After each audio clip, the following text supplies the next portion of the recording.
Hi friends, welcome back to our channel. ഇന്ന് ഞാൻ നിങ്ങളുടെ മുമ്പിൽ വന്നിരിക്കുന്നത് വളരെ ടേസ്റ്റി ആയിട്ടും വളരെ കളർഫുള്ളും ആയിട്ടുള്ള ഒരു നാരങ്ങ വെള്ളവുമായിട്ടാണ്. നമുക്കിത് എങ്ങനെയാണ് തയ്യാറാക്കേണ്ടതെന്ന് നോക്കാം. ഈ ഒരു ഡ്രിങ്ക് ഉണ്ടാക്കാൻ വേണ്ടി ഒരു ക്യാരറ്റും ചെറിയ കഷ്ണം ഇഞ്ചിയും ഒരു ചെറുനാരങ്ങയും 4 ടേബിൾ സ്പൂൺ പഞ്ചസാരയും കുറച്ച് വെള്ളവുമാണ് ഞാൻ എടുത്തേക്കുന്നത്. ആദ്യമേ തന്നെ നമുക്ക് ഈ ക്യാരറ്റിൻ്റെ തൊലിയൊക്കെ ചെത്തി കളഞ്ഞിട്ട് സ്ലൈസ് ആയിട്ടൊന്ന് അരിയണം. അതിനുശേഷം ഈ 4 ടേബിൾ സ്പൂൺ പഞ്ചസാര ഇട്ട് ഈ ചെറിയ കഷ്ണം ഇഞ്ചിയും കൂടി ഇട്ട് നമുക്കൊന്ന് അടിച്ചെടുക്കാം. ഇത് മിക്സിയുടെ ജാറിലേക്ക് അങ്ങ് ഇടുക.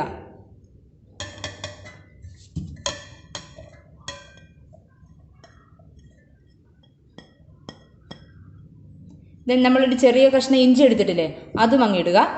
4 ടേബിൾ സ്പൂൺ പഞ്ചസാര എടുത്തിട്ടുണ്ട്. ഇത്രയും മതി.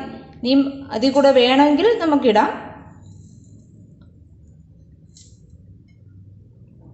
കുറച്ച് വെള്ളവും കൂടി ഒഴിച്ച് നമുക്കൊന്ന് അടിച്ചെടുക്കാം. നമ്മുടെ ക്യാരറ്റ് ഞാനിവിടെ ജ്യൂസായിട്ട് അടിച്ചു വെച്ചിട്ടുണ്ട്. ഈ ഒരു ജാറിനകത്ത് ഞാൻ ഒരു ഗ്ലാസ് വെള്ളം എടുത്തിട്ടുണ്ട്. ഈ വെള്ളത്തിലേക്ക് നമുക്ക് ഈ ചെറുനാരങ്ങ നീരങ്ങ് ഒഴിക്കാം.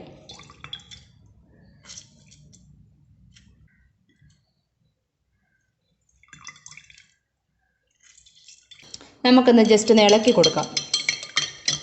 ഈ വെള്ളത്തിലേക്ക് നമ്മൾ അടിച്ചു വെച്ച ഈ ക്യാരറ്റിൻ്റെ ജ്യൂസ് അങ്ങ് ഒഴിച്ചു കൊടുക്കുക.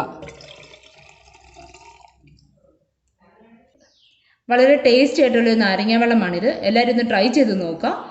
തുടർന്നുള്ള എൻ്റെ വീഡിയോസ് കാണാൻ വേണ്ടി എല്ലാവരും സബ്സ്ക്രൈബ് ചെയ്യുക. then ആ ബെൽ ഐക്കണിൽ ക്ലിക്ക് ചെയ്യുക. എന്നാൽ മാത്രമേ ഞാൻ ഇടുന്ന വീഡിയോസ് നിങ്ങൾക്ക് നോട്ടിഫിക്കേഷനായിട്ട് ലഭിക്കത്തുള്ളൂ.